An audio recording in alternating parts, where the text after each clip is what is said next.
ਫਿਰ ਦੁਬਾਰਾ ਤੁਹਾਡਾ ਸਵਾਗਤ ਹੈ ਪ੍ਰੋਗਰਾਮ ਸੱਚੋ ਸੱਚ ਵਿੱਚ।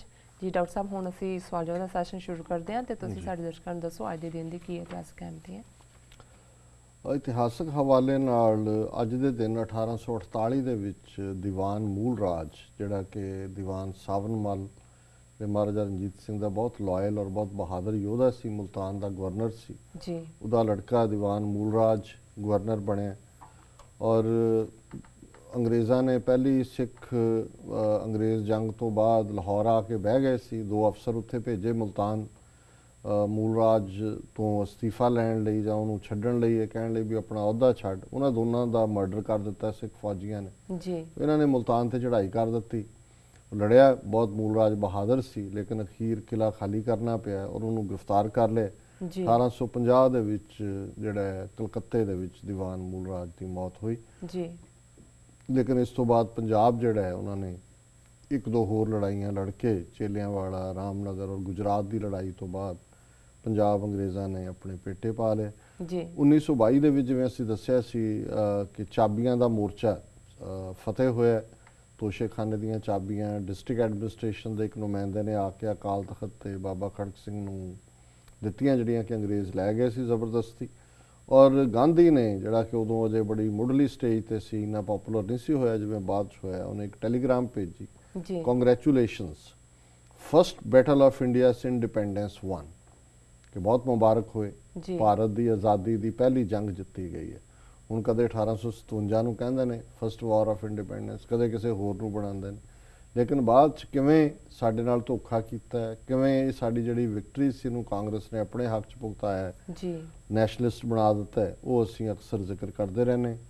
1923 ਦੇ ਵਿੱਚ ਬਾਬਾ ਖੜਕ ਸਿੰਘ ਬੇਸ਼ੱਕ ਆਪਣੀ ਜ਼ਿੰਦਗੀ ਦੇ ਅਖੀਰਲੇ ਸਾਲਾਂ 'ਚ ਨਿਰਾਸ਼ ਹੋਏ, ਅਕਾਲੀ ਲੀਡਰਸ਼ਿਪ ਤੋਂ ਕਾਂਗਰਸ ਚਲੇ ਗਏ, ਇਸ ਲਈ ਉਹਨਾਂ ਨੂੰ ਅਸੀਂ ਕਦੇ ਵੀ ਉਹਨਾਂ ਦੀ ਉਹ ਥਾਂ ਨਹੀਂ ਦੇ ਸਕੇ। ਬੜੇ ਸੂਝਵਾਨ ਉਸ ਵੇਲੇ ਦੀ ਬੈਰਿਸਟਰੀ ਦੀ ਪੜ੍ਹਾਈ ਛੱਡ ਕੇ ਇੱਧਰ ਤੁਰੇ।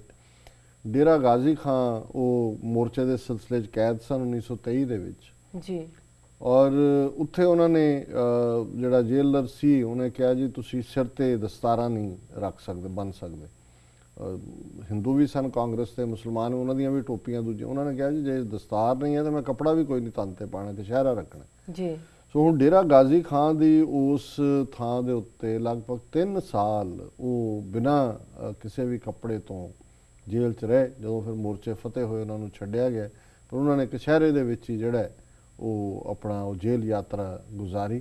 ਉਹਨਾਂ ਨੂੰ ਸਿੱਖਾਂ ਦਾ ਪੰਥ ਦਾ ਬੇਤਾਜ ਬਾਦਸ਼ਾਹ ਕਹਿੰਦੇ ਸੀ। ਹੁਣ ਅੱਜ ਦੇ ਆ ਬਾਦਲ ਕੇ ਜਿਨ੍ਹਾਂ ਨੂੰ ਫਖਰੇ ਕੌਮ ਤੇ ਕਿਹੜਾ ਕੌਮ ਬਣਾਇਆ ਹੋਇਆ, ਇਹਨਾਂ ਦੀ ਕਰਤੂਤ, ਇਹਨਾਂ ਦੇ ਹਾਲਾਤ ਤੇ ਬਾਬਾ ਖੜਕ ਸਿੰਘ ਵਰਗੇ ਕਰੈਕਟਰ ਜੀ ਤੇ ਕੀ ਇਹਨਾਂ ਦਾ ਮੁਕਾਬਲੇ।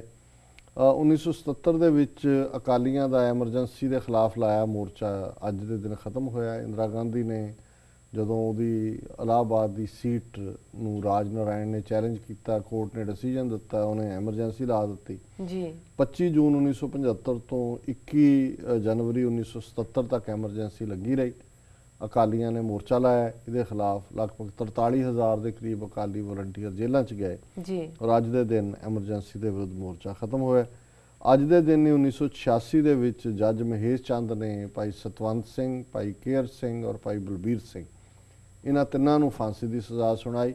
ਭਾਈ ਬਲਬੀਰ ਸਿੰਘ ਦੀ ਫਾਂਸੀ ਦੀ ਸਜ਼ਾ ਉੱਪਰਲੇ ਕੋਰਟ 'ਚ ਜਾ ਕੇ ਫਿਰ ਖਤਮ ਹੋ ਗਈ ਜੀ। ਲੇਕਿਨ 6 ਜਨਵਰੀ 1999 ਨੂੰ ਭਾਈ ਸਤਵੰਤ ਸਿੰਘ ਤੇ ਭਾਈ ਕੇਹਰ ਸਿੰਘ ਤਿਹਾੜ ਜੇਲ੍ਹ 'ਚ ਫਾਂਸੀ ਲਾ ਦਿੱਤੇ ਗਏ ਜੀ। ਵਰਲਡ ਹਿਸਟਰੀ ਦੇ ਹਵਾਲੇ ਨਾਲ 1517 'ਚ ਤੁਰਕਾਂ ਨੇ ਅੱਜ ਦੇ ਦਿਨ ਕਾਇਰੋ ਇਜਿਪਟ ਨੂੰ ਫਤਿਹ ਕੀਤਾ ਜੀ। ਪੋਸਟਲ ਸਰਵਿਸ ਨਿਊਯਾਰਕ ਤੇ ਬੋਸਟਨ ਦੇ ਵਿਚਕਾਰ ਡਾਕ ਸੇਵਾ ਸ਼ੁਰੂ ਹੋਈ। 1901 ਦੇ ਵਿੱਚ ਇੰਗਲੈਂਡ ਦੀ ਰਾਣੀ ਵਿਕਟੋਰੀਆ, ਜਿਹਨੇ ਲਗਭਗ 64 ਸਾਲ ਰਾਜ ਕੀਤਾ, ਉਸ ਦੀ ਮੌਤ ਹੋਈ। ਇਹੀ ਰਾਣੀ ਹੈ ਜਿਹਨੇ ਸਿੱਖਾਂ ਦਾ ਰਾਜ ਖੋਇਆ। ਦਲੀਪ ਸਿੰਘ ਦੇ ਨਾਲ ਧੋਖਾ ਕਰਕੇ ਕੋਹਿਨੂਰ ਹੀਰਾ ਵੀ ਉਸ ਤੋਂ ਲਿਆ। ਸੋ ਇਹਨਾਂ ਦੀਆਂ ਇੰਗਲੈਂਡ ਦੀਆਂ ਜਿਹੜੀਆਂ ਇਹ ਰਾਣੀਆਂ ਨੇ ਬੜੇ ਲੰਮਾ ਉਮਰ ਜਿੰਦੀਆਂ, 100 ਸਾਲ, ਹੁਣ ਵੀ ਪਤਾ ਨਹੀਂ ਕਿੰਨੇ ਸਾਲਾਂ ਦੀ ਹੈ, ਪਹਿਲੇ ਵੀ 100 ਸਾਲ ਦੇ ਨੇੜੇ ਸੀ ਜੀ। ਸੋ ਇਹ ਕੁਈਨ ਵਿਕਟੋਰੀਆ ਜਿਹੜੀ ਹੈ ਇਹ 1901 ਦੇ ਵਿੱਚ ਮਰੀ। 64 ਸਾਲ ਇਹਨੇ ਰਾਜ ਕੀਤਾ। 1941 ਦੇ ਵਿੱਚ ਪਹਿਲੀ ਮਾਸ ਕਿਲਿੰਗ ਯਹੂਦੀਆਂ ਦੀ ਹੋਈ ਰੋਮਾਨੀਆ ਦੇ ਵਿੱਚ। 1945 ਦੇ ਵਿੱਚ ਬਰਮਾ ਹਾਈਵੇ ਰੀਓਪਨ ਹੋਇਆ, ਅੰਗਰੇਜ਼ਾਂ ਨੇ ਬਰਮਾ ਜਾਪਾਨੀਆਂ ਤੋਂ ਵਿਹਲਾ ਕਰਾਇਆ ਜੀ। CIA ਜਿਹਦੀ ਹੁਣ ਸਨੋਡਨ ਨੇ ਔਰ ਕਿਵੇਂ ਇਹ ਦੁਨੀਆ ਭਰ 'ਚ ਇੰਟੈਲੀਜੈਂਸ ਕਰਦੇ ਨੇ, 1946 ਦੇ ਵਿੱਚ ਪ੍ਰੈਜ਼ੀਡੈਂਸ਼ੀਅਲ ਆਰਡਰ ਦੇ ਨਾਲ CIA ਜਿਹੜੀ ਹੈ ਉਹ ਹੋਂਦ ਦੇ ਵਿੱਚ ਆਈ, ਜਿਹੜੀ ਅਮਰੀਕਾ ਦੀ ਸਪਾਈ ਏਜੰਸੀ ਹੈ। ਅੱਜ ਦੇ ਦਿਨ 1999 ਚ ਉੜੀਸਾ ਦੇ ਵਿੱਚ ਆਸਟ੍ਰੇਲੀਆ ਦੇ ਇੱਕ ਡਾਕਟਰ ਸਟੇਨ ਗ੍ਰੈਮ ਤੇ ਉਹਦੇ 9 ਤੇ 11 ਸਾਲ ਦੇ ਬੱਚੇ, ਉਹਨਾਂ ਨੂੰ ਹਿੰਦੂ ਦਹਿਸ਼ਤਗਰਦਾਂ ਨੇ ਬਜਰੰਗ ਦਲ ਉਹਨਾਂ ਨੇ ਜਿਉਂਦੇ ਹੀ ਸਾੜ ਦਿੱਤਾ ਇੱਕ ਗੱਡੀ ਦੇ ਵਿੱਚ, ਇਹ ਕਹਿ ਕੇ ਕਿ ਜੀ ਇਹ ਜਿਹੜੇ ਨੇ ਈਸਾਈ ਬਣਾ ਰਹੇ ਨੇ ਸਾਡੇ ਲੋਕਾਂ ਨੂੰ ਜੀ। 2009 ਦੇ ਵਿੱਚ ਪ੍ਰੈਜ਼ੀਡੈਂਟ ਓਬਾਮਾ ਨੇ ਗੁਆਟਾਨਾਮਾ ਬੇ, ਜਿੱਥੇ ਕਿ ਬਹੁਤ ਸਾਰੇ ਕੈਦੀ ਰੱਖੇ ਹੋਏ ਸਨ, ਉਸ ਪ੍ਰਿਜ਼ਨ ਨੂੰ ਬੰਦ ਕੀਤਾ ਜੀ। ਤੇ 2013 ਦੇ ਵਿੱਚ ਬੀਜਿੰਗ ਚਾਈਨਾ ਦੇ ਸਾਇੰਟਿਸਟ ਨੇ ਇੱਕ 40,000 ਸਾਲ ਪੁਰਾਣਾ ਇੱਕ ਲੱਤ ਦਾ ਫੋਸਿਲ ਲੱਭਿਆ, ਅਵਸ਼ੇਸ਼ ਜਿਹਨੂੰ ਕਹਿੰਦੇ ਨੇ, ਜਿਹਦੇ ਚੋਂ ਇਹ ਸਾਬਤ ਹੁੰਦਾ ਸੀ ਕਿ ਜਿਹੜੇ ਅੱਜ ਦੇ ਨੇਟਿਵ ਅਮਰੀਕਨ ਨੇ, ਇੱਥੋਂ ਦੇ ਅਮਰੀਕਾ ਵਾਲੇ ਰੈਡ ਇੰਡੀਅਨਸ ਜਿਨ੍ਹਾਂ ਨੂੰ ਕਹਿੰਦੇ ਨੇ, ਔਰ ਏਸ਼ੀਅਨ ਲੋਕ ਨੇ, ਉਹਨਾਂ ਦੀ ਐਨਸੈਸਟਰੀ ਇੱਕੋ ਹੀ ਸੀ। ਸੋ ਇਹ ਵਰਲਡ ਹਿਸਟਰੀ ਦੇ ਹਵਾਲੇ। ਜੀ ਡਾਕਟਰ ਸਾਹਿਬ, ਤੁਹਾਡਾ ਬਹੁਤ ਬਹੁਤ ਸ਼ੁਕਰੀਆ, ਤੁਸੀਂ ਅੱਜ ਦੇ ਦਿਨ ਦੀ ਅਹਿਮੀਅਤ ਸਾਡੇ ਦਰਸ਼ਕਾਂ ਨਾਲ ਸਾਂਝੀ ਕੀਤੀ। ਸਾਡਾ ਪਹਿਲਾ ਸਵਾਲ ਹੈ, UK ਦੇ ਇੱਕ ਹੋਟਲ ਵਿੱਚ ਖਾਣਾ ਖਾ ਰਹੇ ਸਾਬਕਾ ਪ੍ਰਧਾਨ ਮੰਤਰੀ ਟੋਨੀ ਬਲੇਅਰ ਨੂੰ ਇੱਕ ਸ਼ਹਿਰੀ ਵੱਲੋਂ ਗ੍ਰਿਫਤਾਰ ਕਰਨ ਦਾ ਯਤਨ, ਇਸ ਬਾਰੇ ਤੁਹਾਡਾ ਕੀ ਕਹਿਣਾ? ਦੇਖੋ, ਇਹ ਡੈਮੋਕ੍ਰੇਸੀਜ਼ ਹੁੰਦੀਆਂ ਕਿਸੇ ਹੱਦ ਤੱਕ। ਹੁਣ ਸਾਡੇ ਤਾਂ ਉੱਥੇ ਕੋਈ ਸਰਪੰਚ ਰਹਿ ਜਾਏ, ਭਾਵੇਂ ਕਦੋਂ ਦਾ ਲੱਥਿਆ, ਉਹੀ ਮਾਣ ਨਹੀਂ ਹੁੰਦਾ, ਉਹਨੇ ਕਿੰਨੇ ਬੰਦੂਕਾਂ ਵਾਲੇ ਨਾਲ ਰੱਖੇ ਹੁੰਦੇ ਨੇ, MLA MPਆਂ ਦਾ ਤਾਂ ਕਹਿਣਾ ਹੀ ਕੀ ਹੈ ਜੀ। ਹਾਲਾਂ ਆਮ ਆਦਮੀ ਪਾਰਟੀ ਨੇ ਇਹ ਕਲਚਰ ਥੋੜਾ ਜਿਹਾ ਬਦਲਣ ਦੀ ਕੋਸ਼ਿਸ਼ ਕੀਤੀ ਹੈ, ਪਰ ਉਹਨਾਂ ਦਾ ਵੀ ਬਹੁਤੀ ਦੇਰ ਰਹਿਣਾ ਨਹੀਂ ਹੈ ਕੰਮ ਜੀ। ਸੋ ਹੁਣ ਬ੍ਰਿਟਨ ਦਾ ਪ੍ਰਾਈਮ ਮਿਨਿਸਟਰ ਟੋਨੀ ਬਲੇਅਰ, ਜਿਹੜਾ ਕਿ ਬੁਸ਼ ਦਾ ਯਾਰ ਸੀ ਜਦੋਂ ਬੁਸ਼ ਨੇ ਇਰਾਕ ਦੇ ਉੱਤੇ ਹਮਲਾ ਕੀਤਾ, ਫਰਾਂਸ ਤਿਆਰ ਨਹੀਂ ਹੋਇਆ, ਯੂਰਪੀਅਨ ਬਾਕੀ ਕੰਟਰੀਜ਼ ਦਾ ਵੀ ਮਨ ਨਹੀਂ ਸੀ, ਲੇਕਿਨ ਟੋਨੀ ਬਲੇਅਰ ਨੇ ਪੂਰਾ ਜਿਹੜਾ ਉਸ ਦੇ ਵਿੱਚ ਰੋਲ ਅਦਾ ਕੀਤਾ ਜੀ। ਉਹ ਆਪਣੇ ਪਰਿਵਾਰ ਦੇ ਨਾਲ, ਉਹਦਾ ਲੜਕਾ ਵੀ ਸੀ, ਉਹਦੀ ਫੈਮਿਲੀ ਵੀ ਸੀ, ਉਹ ਖਾਣਾ ਖਾ ਰਿਹਾ ਸੀ ਇੱਕ ਰੈਸਟੋਰੈਂਟ, ਜਿਵੇਂ ਆਮ ਲੋਕ ਖਾਂਦੇ ਨੇ, ਆਮ ਹੀ ਫਿਰ ਉੱਥੇ ਇਵੇਂ ਹੀ ਵਿਜ਼ਿਟ ਕਰਦੇ ਨੇ, ਕੋਈ ਨਾਲ ਬਾਹਰ ਥੋੜਾ ਬਹੁਤ ਪ੍ਰਾਈਵੇਟ ਸਿਕਿਉਰਿਟੀ ਤਾਂ ਹੁੰਦੀ ਹੈ, ਲੇਕਿਨ ਤੇ ਇੱਕ ਮਿਸਟਰ ਟਵਿਗੀ ਗਾਰਸ਼ੀਆ ਨਾਂ ਦਾ ਬੰਦਾ, ਉਹ ਆਪਣੇ ਟੇਬਲ ਤੋਂ ਉੱਠਿਆ ਜੀ, ਔਰ ਜਾ ਕੇ ਉਹਦੇ ਕੋਲ ਟੋਨੀ ਬਲੇਅਰ ਦੀ ਉਹਨੇ ਬਾਹ ਫੜ ਕੇ ਉਹਨੂੰ ਕਿਹਾ, mister Blair, this is a citizen's arrest for a crime against peace, namely your decision to launch an unprovoked war against Iraq। ਉਹਨੇ ਕਿਹਾ ਕਿ ਜੀ ਇਹ ਮੈਂ ਇੱਕ ਸਿਟੀਜ਼ਨ ਤੁਹਾਨੂੰ ਅਰੈਸਟ ਕਰ ਰਿਹਾ ਇੰਗਲੈਂਡ ਦਾ ਜੀ, ਕਿਉਂਕਿ ਤੁਸੀਂ ਸ਼ਾਂਤੀ ਦੇ ਖਿਲਾਫ ਇਹ ਰੋਲ ਅਦਾ ਕੀਤਾ ਕਿ ਤੁਸੀਂ ਇਰਾਕ ਦੇ ਵਿੱਚ ਫੌਜਾਂ ਭੇਜੀਆਂ, ਇਸ ਲਈ ਮੇਰੇ ਨਾਲ ਹੁਣ ਤੁਸੀਂ ਪੁਲਿਸ ਸਟੇਸ਼ਨ ਚਲੋ, you are under arrest, citizens arrest. ਇਹ ਮੈਨੂੰ ਬੜੀ ਚੰਗੀ ਟਰਮ ਲੱਗੀ ਕਿ ਇੱਕ ਸ਼ਹਿਰੀ ਤੁਹਾਨੂੰ ਗ੍ਰਿਫਤਾਰ ਕਰ ਰਿਹਾ ਕਿ ਤੁਸੀਂ ਪੀਸ ਭੰਗ ਕੀਤੀ, ਔਰ ਦੂਸਰਾ ਜੀ, ਔਰ ਜਿਵੇਂ ਹੁਣ ਉੱਥੋਂ ਦਾ ਉਹ ਟੋਨੀ ਬਲੇਅਰ ਉਹਦੇ ਨਾਲ ਗੱਲਾਂ ਕਰਨ ਲੱਗ ਗਿਆ ਕਿ ਵੀ ਨਹੀਂ ਮੇਰਾ ਉਹ ਹਾਲਾਤ ਇਹ ਸੀ, ਇਹ ਉਹ। ਇਨ ਦਾ ਮੀਨ ਟਾਈਮ ਉਹਦਾ ਲੜਕਾ ਆ ਗਿਆ ਟੋਨੀ ਬਲੇਅਰ ਦਾ, ਉਹਨੇ ਦੇਖ ਲਿਆ ਵੀ ਗੜਬੜ ਹੈ ਕੋਈ, ਇਹ ਤਾਂ ਮੇਰੇ ਬਾਪੂ ਨੂੰ ਲੈ ਚਲੇ ਥਾਣੇ ਚੱਲ ਗਿਆ, ਤੂੰ ਇਰਾਕ ਦੇ ਖਿਲਾਫ ਜਿਹੜੀ ਹੈ ਜੰਗ ਛੇੜੀ ਹੈ। ਉਹ ਬੰਦੇ ਨੇ ਵੀ ਦੇਖਿਆ ਕਿ ਉਹ ਉੱਥੋਂ ਸਲਿਪ ਕਰ ਗਿਆ। ਸੋ ਇਹ ਮੇਨ ਖਬਰ ਮੀਡੀਆ ਦੇ ਵਿੱਚ ਬਣੀ ਹੈ। ਸੋ ਮੈਂ ਸਮਝਦਾ ਵੀ ਇਹ ਵੀ ਇੰਗਲੈਂਡ ਵਰਗੇ ਮੁਲਕ 'ਚ ਹੀ ਹੋ ਸਕਦਾ ਹੈ ਜਾਂ ਅਮਰੀਕਾ 'ਚ ਹੋ ਸਕਦਾ ਹੈ, ਜਿੱਥੇ ਤੁਸੀਂ ਕਿਸੇ ਵੀ ਕਾਨਫਰੰਸ ਦੇ ਵਿੱਚ, ਕਿਸੇ ਡਿਸਕਸ਼ਨ 'ਚ, ਕਿਸੇ ਥਿੰਕ ਟੈਂਕ 'ਚ ਜਾਂ ਈਵਨ ਪਬਲਿਕ ਐਡਰੈਸ ਸਿਸਟਮ ਦੇ ਵਿੱਚ ਵੀ ਖਲੋ ਕੇ ਆਪਣਾ ਸਵਾਲ ਪੁੱਛਦੇ ਹੋ, ਔਰ ਜੋ ਤੁਹਾਡਾ ਜੀ ਕਰਦਾ ਤੁਸੀਂ ਕਹਿੰਦੇ ਹੋ ਜੀ ਜੀ। ਸੋ ਦਿਸ ਇਜ਼ ਇੰਟਰਸਟਿੰਗ ਜੀ ਜੀ। ਸਾਡਾ ਅਗਲਾ ਸਵਾਲ ਹੈ, ਆਮ ਆਦਮੀ ਪਾਰਟੀ ਨੇ ਦਿੱਲੀ ਵਿੱਚ ਆਪਣਾ ਧਰਨਾ ਖਤਮ ਕਰ ਦਿੱਤਾ ਹੈ, ਕੀ ਹੈ ਸਾਰਾ ਮਸਲਾ ਡਾਕਟਰ ਸਾਹਿਬ? ਦੇਖੋ, ਆਮ ਆਦਮੀ ਪਾਰਟੀ, ਅਰਵਿੰਦ ਕੇਜਰੀਵਾਲ, ਉਹਨੇ ਚੋਣਾਂ ਦਿੱਲੀ ਦੀਆਂ ਜਿੱਤੀਆਂ ਕਰਪਸ਼ਨ ਖਤਮ ਕਰਨ ਦੇ ਮੁੱਦੇ ਥੱਲੇ ਜੀ, ਕਿ ਅਸੀਂ ਐਸਾ ਤੁਹਾਨੂੰ ਇਨਸਾਫ ਦੇਵਾਂਗੇ, ਔਰ ਦੂਸਰਾ ਲੋਕਾਂ ਨੇ ਵੀ ਪੂਰੀ ਹਮਾਇਤ ਕੀਤੀ, ਵੱਡੀ ਪਾਰਟੀ ਬਣ ਕੇ ਉੱਭਰੀ, ਦੂਸਰੀ ਵੱਡੀ ਸਰਕਾਰ ਵੀ ਉਹਨਾਂ ਦੀ ਕਾਂਗਰਸ ਹਮਾਇਤ ਕਰ ਰਹੀ ਜੀ। ਪਰ ਹੁਣ ਦੋ ਤਿੰਨ ਚੀਜ਼ਾਂ ਹੁੰਦੀਆਂ ਨੇ, ਇੱਕ ਹੁੰਦੀ ਹੈ ਕਿ ਤੁਸੀਂ ਕਰਾਊਡ ਜਾਂ ਲੋਕਾਂ ਦੇ ਪੈਸ਼ਨ ਤਾਂ ਰੇਜ਼ ਕਰ ਦਿੰਦੇ ਹੋ, ਉਹਨਾਂ ਦੇ ਵਿੱਚ ਬਹੁਤ ਆਸ ਬੁਝਾ ਦਿੰਦੇ ਹੋ, ਲੇਕਿਨ ਤੁਹਾਡੇ ਕੋਲ ਨਾ ਨੈਟਵਰਕ ਹੈ, ਨਾ ਸਿਸਟਮ ਹੈ ਇੰਪਲੀਮੈਂਟ ਕਰਨ ਦਾ, ਔਰ ਲੋਕ ਤੁਹਾਡੇ ਤੋਂ ਆਸ ਕਰਦੇ ਨੇ ਵੀ ਤੁਸੀਂ ਡਿਲੀਵਰ ਕਰੋਗੇ। ਫਿਰ ਤੁਸੀਂ ਕਾਨੂੰਨ ਤੋਂ ਪਾਸੇ ਜਾ ਕੇ ਆਪਣੇ ਹੱਥਕੰਡੇ ਇਸਤੇਮਾਲ ਕਰਦੇ ਹੋ ਜੀ। ਹੁਣ ਅਰਵਿੰਦ ਕੇਜਰੀਵਾਲ ਦੀਆਂ ਜਿਹੜੀਆਂ ਉਹਨੇ ਅਹੁਦਾ ਲੈਣ ਤੋਂ ਬਾਅਦ ਚੰਗਾ ਕੀਤਾ, ਉਹਨੇ ਕਿਹਾ ਜੀ ਮੈਂ ਖੁੱਲ੍ਹੇ ਮੈਦਾਨ ਦੇ ਵਿੱਚ ਸਹੁੰ ਲੈਣੀ ਖਾਣੀ ਹੈ, ਮੈਂ ਬਿਲਕੁਲ ਆਮ ਪਬਲਿਕ ਸਿਸਟਮ ਤੇ ਜਾਵਾਂਗਾ, ਗੱਡੀ ਲਈ ਚਲੇ ਗਏ, ਲੋਕ ਵੀ ਆਏ ਜੀ। ਫਿਰ ਇਹ ਹੋਇਆ ਕਿ ਜੀ ਤੁਸੀਂ ਲੋਕਾਂ ਨੂੰ ਕਿਹਾ ਵੀ ਤੁਸੀਂ ਕਰੋ ਕਰਪਸ਼ਨ ਜਿੱਥੇ ਵੀ ਹੁੰਦੀ ਹੈ, ਸਟਿੰਗ ਆਪਰੇਸ਼ਨ ਕਰੋ, ਮੈਨੂੰ ਦੱਸੋ। ਫਿਰ ਗੱਲ ਜਿਹੜੀ ਹੋਈ ਕਿ ਵੀ ਜਿਹੜਾ ਜਿੱਥੇ ਕਾਨੂੰਨ ਮੰਤਰੀ ਇਹਨਾਂ ਦਾ ਰਹਿੰਦਾ ਹੈ, ਉਸ ਇਲਾਕੇ ਦੇ ਵਿੱਚ ਯੁਗਾਂਡਾ ਔਰ ਅਫਰੀਕਨ ਮੂਲ ਦੇ ਕੋਈ ਬੀਬੀਆਂ ਬੰਦੇ ਰਹਿੰਦੇ ਨੇ, ਇਲਾਕੇ 'ਚ ਦੇ ਲੋਕਾਂ ਨੂੰ ਹੋਣਾ ਵੀ ਇੱਥੇ ਡਰੱਗ ਸੈਕਸ ਹੋਰ ਚੀਜ਼ਾਂ ਚੱਲਦੀਆਂ। ਅੱਧੀ ਰਾਤ ਨੂੰ ਕਾਨੂੰਨ ਮਿਨਿਸਟਰ ਜਿਹੜਾ ਦਿੱਲੀ ਵਾਲਿਆਂ ਦਿੱਲੀ ਪੁਲਿਸ ਨੂੰ ਕਹਿੰਦਾ ਕਿ ਜੀ ਇਹਨਾਂ ਤੇ ਰੇਡ ਕਰੋ ਜੀ। ਉਹਨਾਂ ਨੇ ਕਿਹਾ ਕਿ ਜੀ ਅਸੀਂ ਜਦੋਂ ਤੱਕ ਵਾਰੰਟ ਨਹੀਂ ਹੈਗੇ ਕੋਰਟ 'ਚੋਂ ਇਹ ਕਰ ਨਹੀਂ ਸਕਦੇ। ਉਹਨਾਂ ਨੇ ਕਿਹਾ ਵੀ ਪਾਸੇ ਉਹ ਆਪ ਉਹਨੇ ਰੇਡ ਕੀਤਾ। ਉਹਨਾਂ 'ਚੋਂ ਬਾਅਦ 'ਚ ਟਰਸਟ ਵੀ ਕਿਸੇ ਦਾ ਪੋਜ਼ਿਟਿਵ ਨਹੀਂ ਨਿਕਲਿਆ ਔਰ ਬੀਬੀਆਂ ਦੇ ਨਾਲ ਬਦਸਲੂਕੀ ਹੋਈ। ਉਹ ਸਾਰੇ ਐਂਬੈਸਡਰ ਵੀ ਨਾਰਾਜ਼ ਹੋ ਗਏ। ਹੁਣ ਇਸੇ ਤਰ੍ਹਾਂ ਇੱਕ ਵਾਕਿਆ ਜਿਹੜਾ ਇੱਕ ਟੂਰਿਸਟ ਦੇ ਨਾਲ ਹੋਇਆ ਕਨਾਟ ਪਲੇਸ ਪਾਰਕ ਦੇ ਵਿੱਚ, ਜਿੱਥੇ ਕਿ ਇੱਕ ਬਾਹਰਲੀ ਜਿਹੜੀ ਬੀਬੀ ਸੀ ਉਹਦੇ ਨਾਲ ਜ਼ਬਰ ਜਨਾਹ ਹੋਇਆ। ਇੱਕ ਟੂਰਿਸਟ ਕਨਾਟ ਪਲੇਸ ਦਾ ਉਹਨੇ ਰਸਤਾ ਪੁੱਛਿਆ ਜੀ। ਹੁਣ ਜਿਹੜੀ ਦਿੱਲੀ ਦੇ ਵਿੱਚ ਪੁਲਿਸ ਹੈ ਉਹ ਦਿੱਲੀ ਸਰਕਾਰ ਦੇ ਥੱਲੇ ਨਹੀਂ ਹੈ, ਉਹ ਸੈਂਟਰ ਗਵਰਨਮੈਂਟ ਦੇ ਥੱਲੇ ਜੀ। ਹੁਣ ਕੇਜਰੀਵਾਲ ਨੇ ਕਿਹਾ ਕਿ ਜੀ ਇਹ ਜਿਹੜਾ ਥਾਣੇਦਾਰ ਔਰ ਜਿਹੜੇ ਕੌਪ ਉਸ ਕਨਾਟ ਪਲੇਸ ਏਰੀਆ ਜਿਹਦੇ ਥੱਲੇ ਉਹ ਥਾਣਾ ਪੈਂਦਾ ਉਹਨੂੰ ਸਸਪੈਂਡ ਕਰੋ ਉਹਨਾਂ ਨੂੰ ਜੀ। ਤੇ ਉਹਨਾਂ ਨੇ ਕਿਹਾ ਵੀ ਇਹ ਅਸੀਂ ਕਰ ਨਹੀਂ ਸਕਦੇ, ਤੱਕ ਇਨਕੁਆਇਰੀ ਨਹੀਂ ਹੋਏਗੀ, ਦੂਸਰਾ ਨਹੀਂ ਹੋਏਗਾ। ਸੋ ਇਸ ਮੰਗ ਨੂੰ ਲੈ ਕੇ ਉਧਰੋਂ 26 ਜਨਵਰੀ ਪੈਰੇਡ ਹੁੰਦੀ ਹੈ, ਰਿਪਬਲਿਕ ਡੇ। ਉਹਨੇ ਕਿਹਾ ਜੀ ਮੈਂ ਤਾਂ ਹੋਮ ਮਿਨਿਸਟਰ ਸ਼ਿੰਦੇ ਦੇ ਘਰ ਦੇ ਬਾਹਰ ਧਰਨੇ ਤੇ ਬਹਿਣਾ। ਉਹ ਤੁਰ ਪਿਆ ਧਰਨੇ ਤੱਕ, ਤੋਂ ਘਰ ਤੱਕ ਤਾਂ ਨਹੀਂ ਪਹੁੰਚਣ ਦਿੱਤਾ, ਇੱਥੇ ਰਾਹ 'ਚ ਰੋਕਿਆ, ਉੱਥੇ ਹੀ ਉਹ ਬਹਿ ਗਿਆ।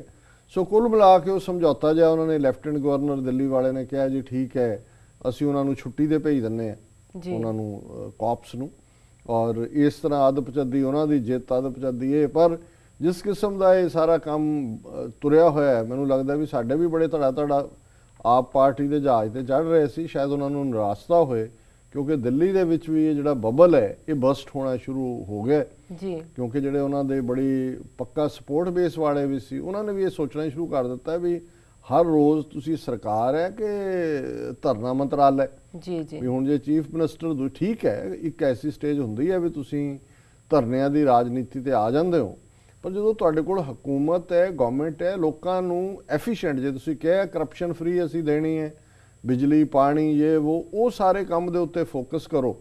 ਤੇ ਨਾਲ ਹੀ ਕਹਿਤਾ ਇਹਨਾਂ ਨੇ ਜੇ ਅਸੀਂ ਲੋਕ ਸਭਾ ਚੋਣਾਂ ਵੀ ਲੜਾਂਗੇ, ਉਹ ਵੀ ਲੰਬੀ ਦੌੜ ਲੱਗੀ ਹੋਈ ਹੈ ਜੀ। ਸੋ ਮੈਨੂੰ ਲੱਗਦਾ ਹੈ ਕਿ ਵੀ ਇਹ ਲੋਕ ਬਹੁਤ ਨਿਰਾਸ਼ ਹੋਣਗੇ ਜਿਹੜੇ ਅੱਜ ਇਮਾਨਦਾਰੀ ਦੇ ਨਾਲ ਜਿਹੜੇ ਸਮਝਦੇ ਸੀ ਕਿ ਇਹ ਕਰਪਟ ਪਾਰਟੀਆਂ ਕਾਂਗਰਸ ਬੀਜੇਪੀ ਇਹਨਾਂ ਤੋਂ ਛੁਟਕਾਰਾ ਹੋਏਗਾ ਜੀ। ਸੋ ਇਹ ਕੋਈ ਬਹੁਤੀ ਠੀਕ ਦਿਸ਼ਾ ਨਹੀਂ ਹੈ ਜਿਸ ਤਰੀਕੇ ਨਾਲ ਹਰ ਗੱਲ 'ਚ ਟਕਰਾਅ ਦੀ ਲਾਈਨ ਔਰ ਧਰਨਿਆਂ ਦੀ ਲਾਈਨ ਇਸ ਤਰ੍ਹਾਂ ਗਵਰਨੈਂਸ ਇਹ ਕਰ ਨਹੀਂ ਸਕਣਗੇ ਜੀ ਜੀ। ਡਾਕਟਰ ਸਾਹਿਬ ਤੁਹਾਡਾ ਬਹੁਤ ਬਹੁਤ ਧੰਨਵਾਦ। ਤੁਸੀਂ ਸਾਡੇ ਦਰਸ਼ਕਾਂ ਨੂੰ ਦੱਸੋ ਕਿ ਅੱਜ ਦਾ ਵਿਚਾਰ।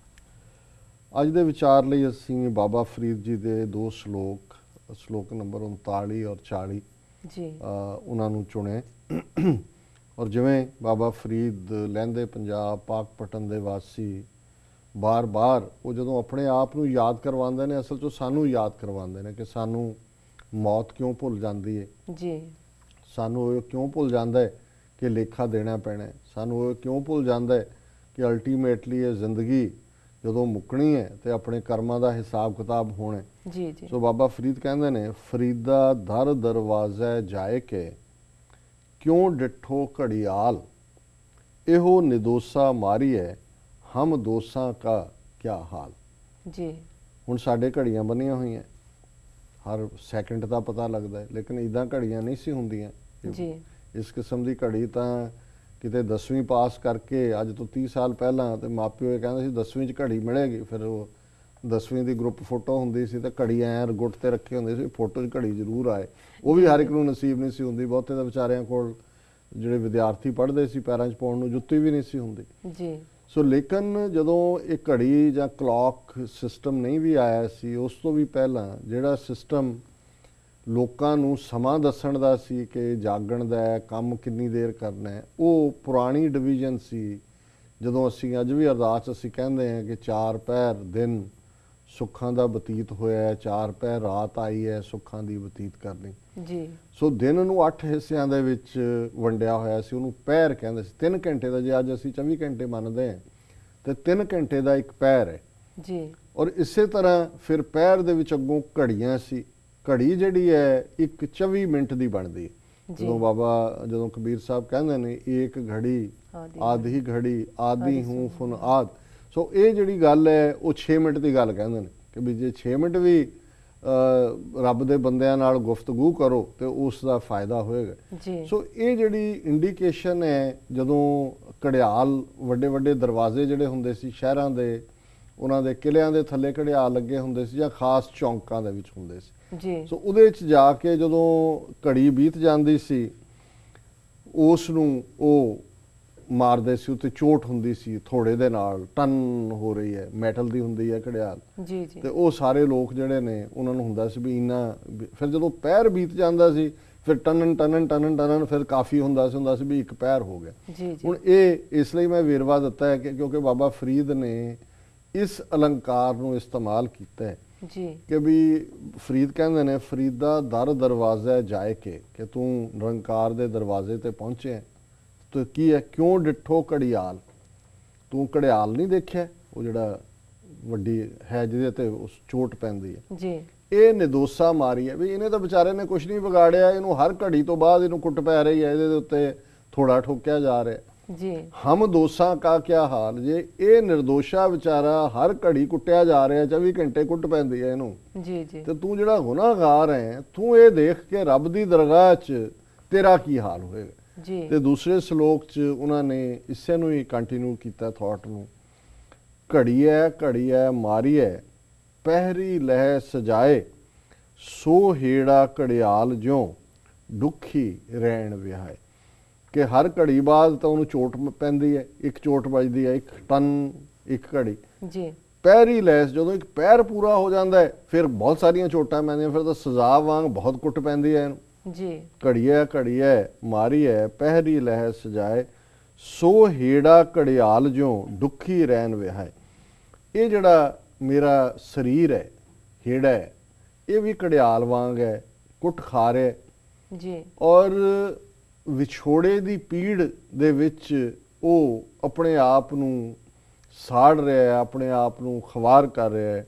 ਹੇੜਾ ਬਿਊਟੀਫੁਲ ਬਾਡੀ ਜੀ ਔਰ ਦੁਖੀ ਰਹਿਣ ਵਿਹਾਏ ਕਿ ਮੇਰੀ ਵੀ ਉਸ ਨਿਰੰਕਾਰ ਦੇ ਨਾਲ ਸਾਂਝ ਤੋਂ ਬਿਨਾਂ, ਨਿਰੰਕਾਰ ਨਾਲ ਪ੍ਰੀਤ ਤੋਂ ਬਿਨਾਂ, ਨਿਰੰਕਾਰ ਨਾਲ ਇਕਮਿਕਤਾ ਤੋਂ ਬਿਨਾਂ ਇਸ ਤਰ੍ਹਾਂ ਹੀ ਦੁਖੀ ਰਹਿਣ ਵਿਹਾਏ। ਉੱਥੇ ਜਿਹੜੀ ਦੱਖਣੀ ਪੰਜਾਬੀ ਹੈ ਉੱਥੇ ਦੁੱਖ ਨੂੰ ਦੁੱਖ ਕਹਿੰਦੇ ਨੇ, ਡੱਡਾ ਕਹਿੰਦੇ ਨੇ। ਜੀ ਸਿੰਧੀ ਦੇ ਵਿੱਚ ਵੀ ਜਿਵੇਂ ਇੱਕ ਸਿੰਧੀ 'ਚ ਇੱਕ ਸ਼ਬਦ ਹੈ ਗੁਰੂ ਸਾਹਿਬ ਦਾ, ਨਾਨਕ ਸਾ ਅੱਖੀਆਂ ਬਿਆਨ ਜਿਨ੍ਹਾਂ ਡਿਸੰਦੋ ਮਾਂ ਪੀਰੀ।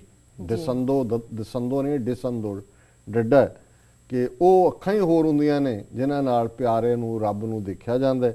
ਸੋ ਬਾਬਾ ਫਰੀਦ ਕਹਿੰਦੇ ਨੇ ਦੁਖੀ ਰਹਿਣ ਵਿਹਾਏ ਕਿ ਮੈਂ ਇਸ ਤਰ੍ਹਾਂ ਹੀ ਮੇਰੀ ਰਾਤ ਬੀਤ ਜਾਂਦੀ ਹੈ ਦੁੱਖ ਦੇ ਨਾਲ, ਵਿਛੋੜੇ ਦੇ, ਜਿਵੇਂ ਕਿ ਘੜਿਆਲ ਜਿਹੜਾ ਹੈ ਉਹ ਸਾਰਾ ਦਿਨ ਕੁੱਟ ਖਾਂਦਾ ਰਹਿੰਦਾ। ਜੀ ਜੀ ਡਾਕਟਰ ਸਾਹਿਬ, ਤੁਹਾਡਾ ਬਹੁਤ ਬਹੁਤ ਧੰਨਵਾਦ, ਤੁਸੀਂ ਅੱਜ ਦਾ ਵਿਚਾਰ ਸਾਡੇ ਦਰਸ਼ਕਾਂ ਨਾਲ ਸਾਂਝਾ ਕੀਤਾ ਹੈ। ਵੀਰ ਤੁਹਾਡਾ ਵੀ ਬਹੁਤ ਬਹੁਤ ਧੰਨਵਾਦ, ਤੁਸੀਂ ਆਪਣੇ ਕੀਮਤੀ ਸਮੇਂ ਵਿੱਚ ਸਮਾਂ ਕੱਢ ਕੇ ਸਾਨੂੰ ਆਪਣੇ ਰਾਏ ਤੇ ਸੁਝਾਅ ਭੇਜੇ ਤੇ ਇਸ ਤਰ੍ਹਾਂ ਭੇਜਦੇ ਰਹਿਣਾ ਸਾਡੇ ਇਸ ਪਤੇ ਤੇ sos@tv84.tv। ਅਸੀਂ ਆਪਣਾ ਪ੍ਰੋਗਰਾਮ ਲੈ ਕੇ ਫਿਰ ਤੁਹਾਡੇ ਰੂਬਰੂ ਹੋਵਾਂਗੇ।